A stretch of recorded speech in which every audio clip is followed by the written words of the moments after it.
Good afternoon, moving into evening. It's wonderful to see all of you. My name is Margaret Russell, and I am at the Santa Clara University School of Law. I've been a faculty member there teaching constitutional law and civil rights for a couple of decades, and I have been for the last 3 years the Associate Provost for Diversity and Inclusion. I am especially honored to welcome this program and our partners from the U.S. Holocaust Museum. I think because of personally my own background of Japanese ancestry and also of my work in the area of civil rights and civil liberties. Today is actually an historic day in the sense that on February 19th, 1942, Executive Order 9066, authorizing the internment of Japanese Americans and those of Italian and German ancestry, was signed and went into force under President Franklin Roosevelt. So it is especially timely, I think, to recognize that these issues are still with us, of scapegoating, of punishment and persecution, and I particularly thank the Holocaust Museum for having the idea for this and bringing your talents to our campus. I'm here to start off by introducing Mr. Robert Ehrenreich, who is director of the United States Holocaust Memorial Museum's National Academic Programs, which promote research and teaching about the Holocaust throughout North America. Programs comprise seminars for professors of college-level Holocaust courses, regional campus outreach programs in partnership with colleges and universities, such as ours, including lectures, panel presentations, symposia and conferences, an academic publications program, and the activities of the U.S. Holocaust Memorial Council's Committee on Ethics, Religion, and the Holocaust. Prior to joining the museum, Dr. Ehrenreich was a postdoctoral fellow at the Smithsonian Institution, a research associate at the University of Illinois, Urbana, a senior staff scientist at the National Academies, and an associate research professor at George Washington University. He is the author or editor of 4 books, an international journal, and over 30 articles and reviews on the Holocaust, Holocaust studies, and European history and prehistory. He is also on the board of directors of the Ultimate History Project, an advisor to the WAVE Trauma Center in Northern Ireland, and an external examiner for Queen's University Belfast. Dr. Ehrenreich was awarded an AB from Harvard University and a Doctorate of Philosophy from Oxford University. Please join me in welcoming Robert Ehrenreich.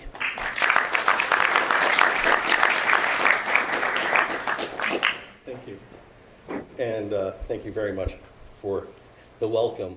Good evening, and welcome to the 2010 Joseph and Rebecca Meyerhoff Annual Lecture. The Meyerhoff Lecture is made possible through the generosity of the Meyerhoff family and is organized each year by the Jack Joseph and Morton Mandel Center for Advanced Holocaust Studies of the United States Holocaust Memorial Museum in Washington, D.C. I'm Robert Ehrenreich, of course, Director of National Academic Programs at the Mandel Center. And printed materials about our programs are in the back, and please go through them. I think there will probably be some things that you'll find of interest there. I'd like to begin this evening's program by recognizing one of the founders of the United States Holocaust Memorial Museum and Chairman Emeritus of the United States Holocaust Memorial Council, Harvey M. Meyerhoff, who with his sister, Eleanor Katz, endowed this lecture in 1994 in tribute to their parents' tradition of philanthropic support for Jewish learning and scholarship. The Meyerhoff Lecture honors excellence in research on the Holocaust and fosters dissemination of cutting-edge Holocaust scholarship. We now need to pause to acknowledge that Santa Clara University sits on the land of the Ohlone and the Muwekma Ohlone people, who trace their ancestry far before and through the missions Dolores, Santa Clara, and San Jose. Remember their connection to this region and this land, and give thanks for the opportunity to live, work, learn, and pray on their traditional homeland. Let us take a moment of silence to pay respect to their elders and to all Ohlone people, past and present.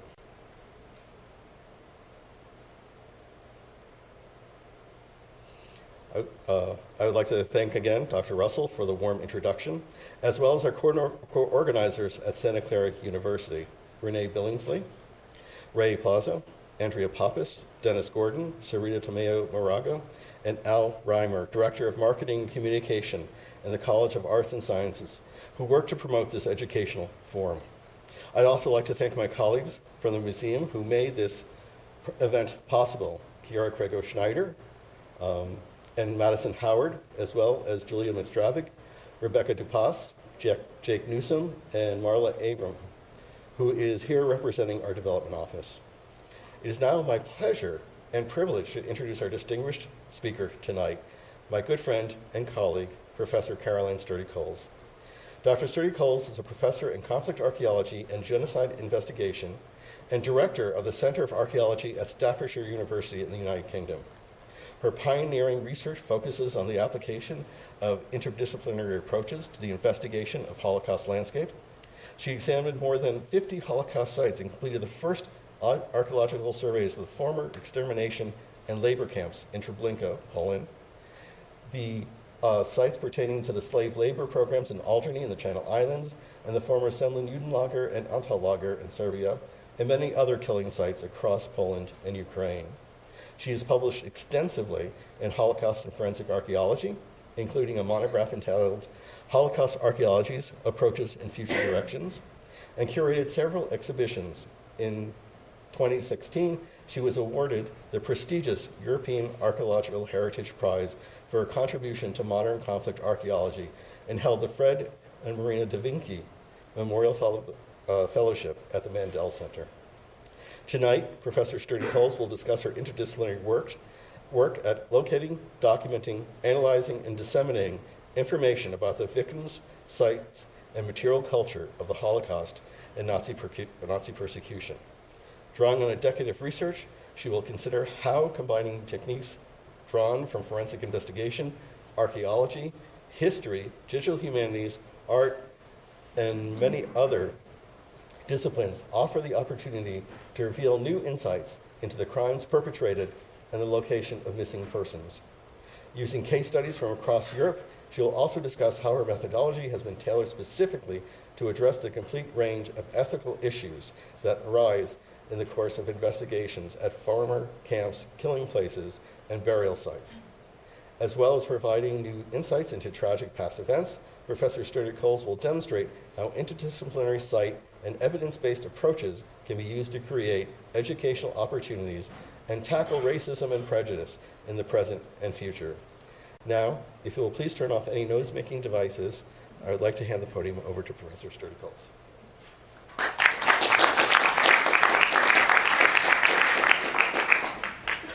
Well, thank you very much for joining us this evening, ladies and gentlemen. It is my absolute honour to be delivering the Meyerhoff Annual Lecture, and I would like to extend my sincere gratitude to the donors who've endowed this lecture, the Meyerhoff family, as well as the United States Holocaust Memorial Museum for inviting me and for their ongoing continued support for my work, particularly Dr. Kiara Crego-Schneider and my good friend and colleague, Dr. Robert Ehrenreich, and also to Santa Clara University for hosting me here today. 13 years ago, I first visited Treblinka, the site of a Nazi German extermination camp designed predominantly to eliminate the Jewish population of Europe, where also a number of Roma, Sinti, and Polish political prisoners were killed. As many as had done before me, I found it very difficult to reconcile the green fields and forests and the memorial that now exists there with the landscape of mass graves, cremation pyres, gas chambers, barracks and fences that had once existed during the Second World War. If sites did not have standing buildings equivalent to camps like Auschwitz-Birkenau and Majdanek, which were liberated before the Nazis had a chance to destroy them, then the general view persisted that little evidence of value survived. My readings of post-war forensic reports demonstrated that those investigators had dismissed fragments of structures, scattered objects on the surface, fences and the like, which are so important to forensic investigators today. And many of these materials were simply cleared away in the aftermath of the Second World War. In most cases, I found that forensic investigators had spent very little time searching these sites, and in fact, on verifying only that crimes had taken place. They'd not endeavoured to locate individual missing persons. Simply, the bodies, the landscapes became evidence in criminal trials. And so searches were usually confined to within the camp boundaries or single sites.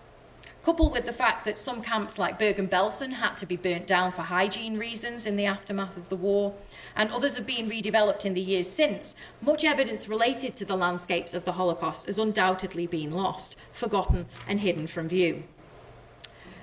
Of course, some exhumations of victims did take place in the aftermath of liberation and the cessation of World War II.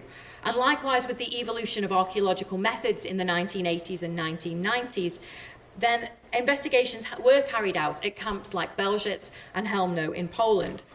And this followed a sharp rise in the investigation of camps and killing sites in the decades that followed. However, an analysis of these archaeological projects revealed yet another problem. Many of these efforts had been undertaken at sites where Jewish victims had been murdered, and therefore they were undertaken with little or no consideration for the fact that according to Jewish religious law, or halakha, exhumation was forbidden. The ground should not be disturbed in order to preserve the body and to protect the soul of the individual.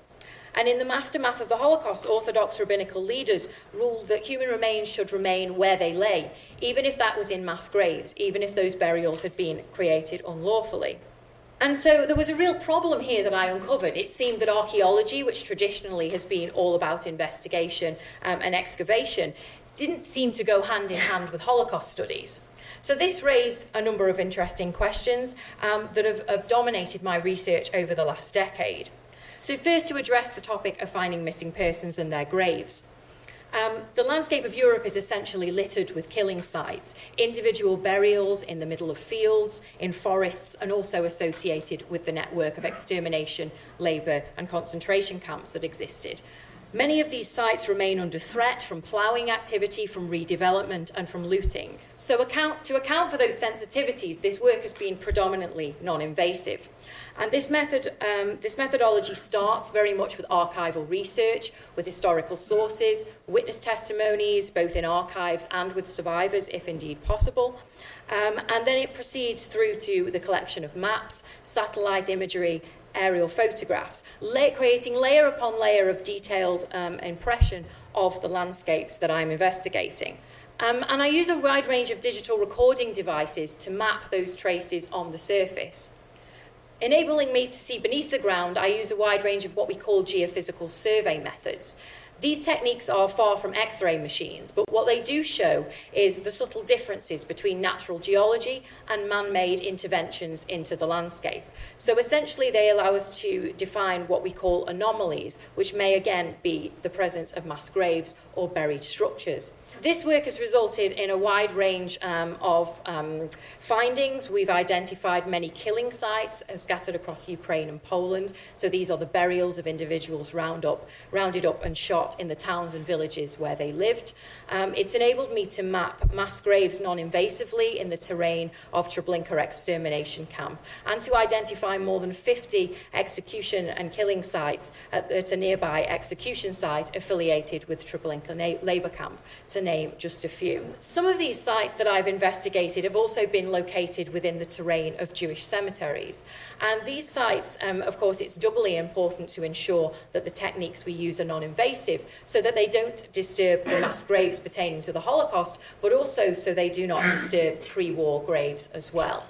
And this is just one example of some work I did in Piaski, located in Poland, where airborne laser scanning enabled me to see two depressions in the landscape not visible to the naked eye, indicated here by the red and blue arrows within that cemetery. And then further non-invasive work confirmed the size and nature of those graves, allowing them to be marked for the first time since the Second World War.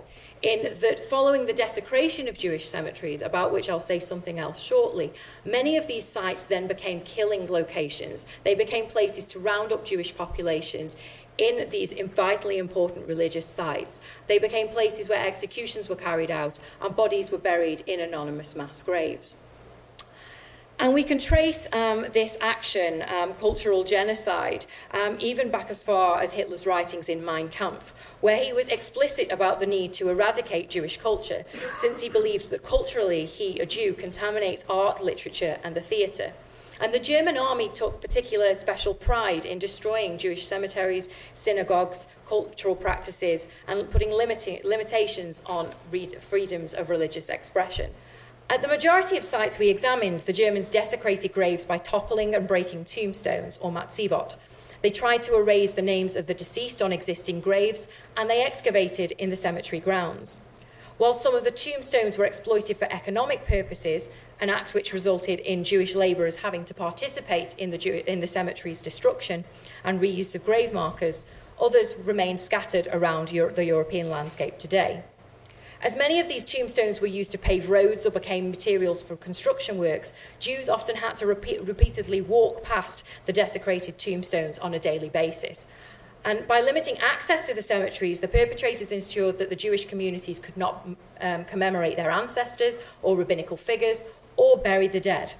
And in many cases, the fact that the cemeteries were then abandoned, coupled with their locations on the outskirts of town, as I already mentioned, then led them to become killing and or burial sites. So drawing upon close contact laser scanning and photogrammetry to create 3D models of matzivot and structures, digital mapping technologies to record the positions of toppled and broken tombstones, and ground-penetrating radar to survey what lay beneath the ground, as well as a wide range of testimonies, documents, aerial photographs, and airborne survey technologies, the Recording Cultural Genocide project sought to record the multi-layered evidence of these multi-layered crimes. One of these sites was Oświęcim Jewish Cemetery, which was located in the town that the Germans named Auschwitz, just in fact steps away from the now infamous death camp. And here, this approach facilitated the digital reassembly of the Jewish tombstones, the matzivot, that were found in different locations scattered across the cemetery. And it also allowed the inscriptions on the tombstones not visible to the naked eye to actually be read in a digital sense, thus bringing back the names of those ancestors that the Nazis had tried so intensively to destroy. At this particular site, we were also able to locate an ohel, and that was very important in the context of local Jewish life to relocate that structure that the Nazis had vandalized. And at this site in Oświęcim, we also see another layer of the desecration of Jewish cemeteries, because this particular site actually was then used subsequently as a camp. Traces of the former fence, 2 bunkers and the water reservoir belonging to this camp were recorded during walkover survey, and what you can see here is a 3D visualization of one of those bunkers.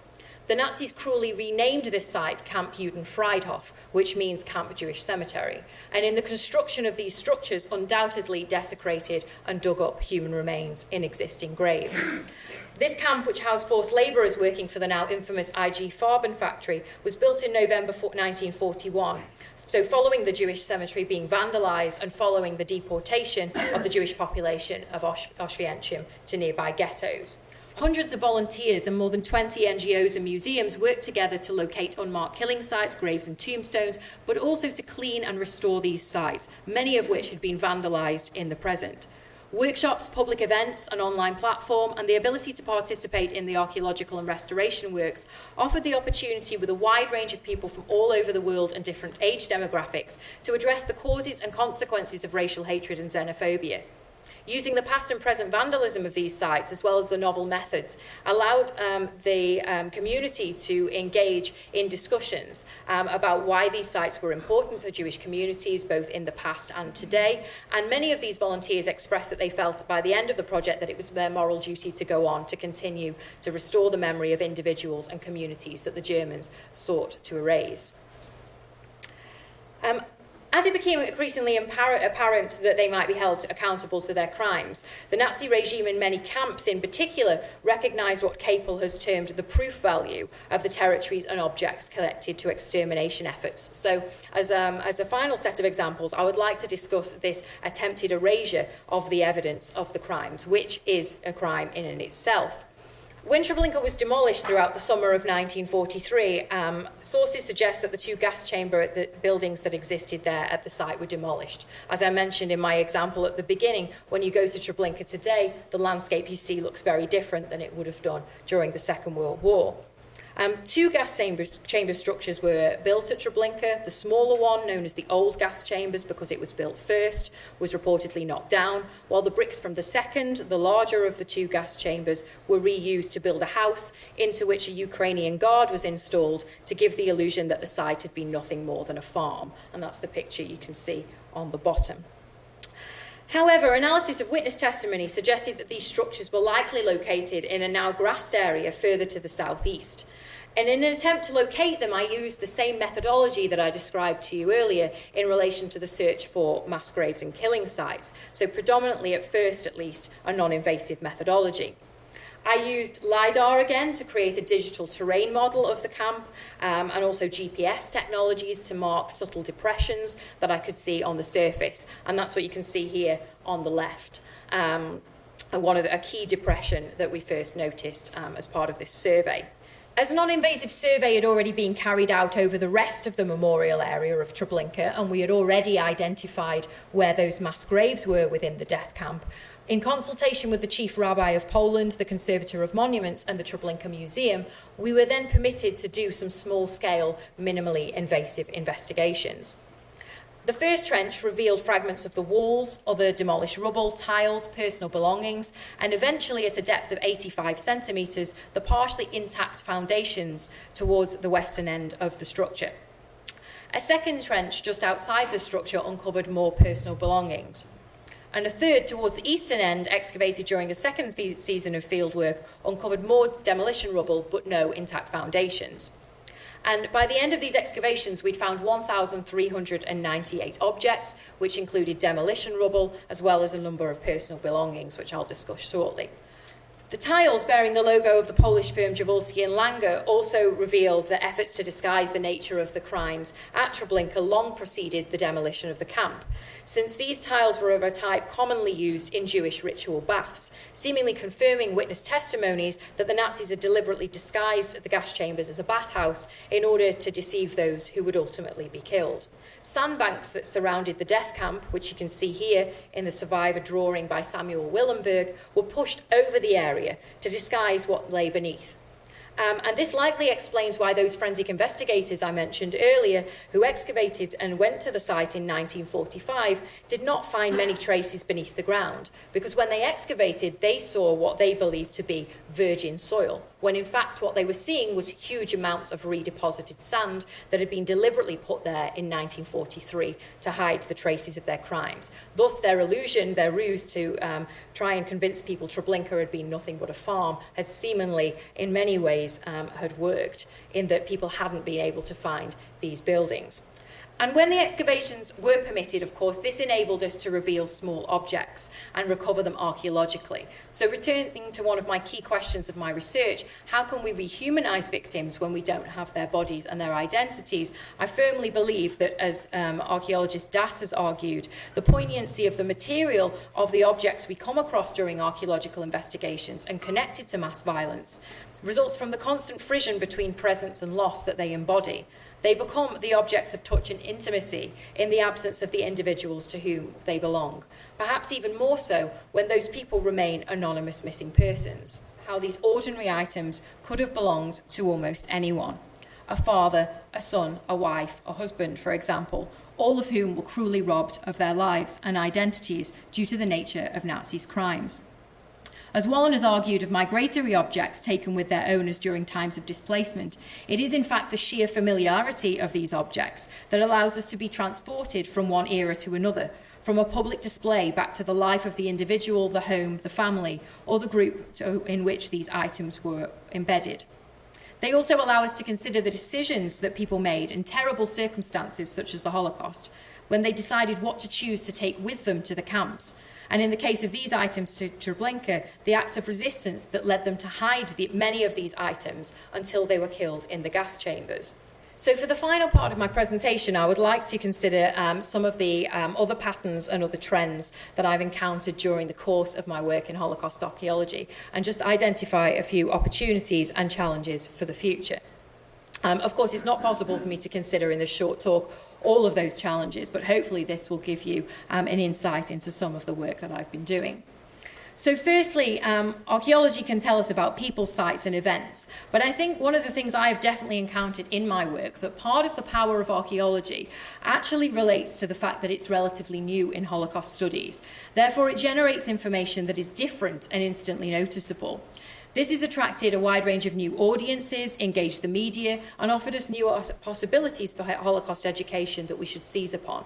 The use of new technologies in particular have offered new ways of working with younger generations, both in and out of the classroom. Additionally, a sense of intrigue about the methods being used, the commitment of many of my team members to seeking out sites of atrocities, and the realization that archaeology can offer different perspectives has also led to a number of survivors providing us with valuable testimonies and forging their own new relationships with the material culture that we found. For example, on hearing about the archaeological works at Treblinka, labour camp survivor Meyerhoff Kowalczyk not only made the decision to visit Treblinka for only the second time in his life, but actually to deliver his testimony for the very first time. This, for us as archaeologists and as historians more broadly, has led to new confirmatory insights into the nature of mass violence at Treblinka labour camp and the nearby execution site. Meyerhoff confirmed, for example, the brutal nature of interpersonal violence at the site and the continuation of close contact executions long after the guards there had the choice to utilise the nearby gas chambers at Treblinka extermination camps to kill inmates. Several of the survivors have approached the work in a similar way, meaning that archaeology has come full circle, having started and ended with witness testimonies. And paradoxically, much of my non-invasive research in recent years has also resulted in the need to recover human remains that are under threat due to the prevalence of looting that we have encountered at many sites across Poland and Ukraine in particular. Looting activities of this nature, although sometimes small scale, are actually something of an industrial operation. Bones, shoes and other materials are regularly bought out from graves and are residing under the ground. The people doing the looting are shoring up large excavations where they search for gold and teeth and other valuables that people may have had with them when they died. Therefore, they're often substantial, long-term and extremely invasive. Popular narratives of the Holocaust and Nazi persecution, as I've said, often uses language that implies that very little evidence survives relating to the murder of millions of people. And such an approach, I believe very strongly, has contributed to the view that the Nazi regime was somehow superhuman. As many scholars have pointed out, such a view of perpetrators serves to distance them from humanity. As it affects searches for physical evidence, this view also perpetuates the view that the crimes were carried out, denying the victims of a marked burial place and their family the right to know what happened to them. It also gives the impression that these kinds of crimes can be carried out and that people are not held accountable for them. But as Daniel Mendelsohn has argued, this wasn't superhuman beings carrying out this work. Everything that happened as part of the Holocaust and Nazi persecution happened because someone made a decision to pull a trigger, to flip a switch, to close a cattle door, to hide and to betray. And in the same way, it was individuals and groups of ordinary men who made the decision to carry out and then try and hide these crimes. And doing so should be recognised as a crime in itself. Although, of course, we cannot meet the aspiration expressed by Sonderkommando member Salman Gradowski, who buried notes at Auschwitz, that we should search everywhere in every inch of soil. I hope forensic archaeological methods in the future will offer the opportunity to explore a diverse range of Holocaust landscapes, honouring the victims and holding the perpetrators to account for their crimes. Thank you.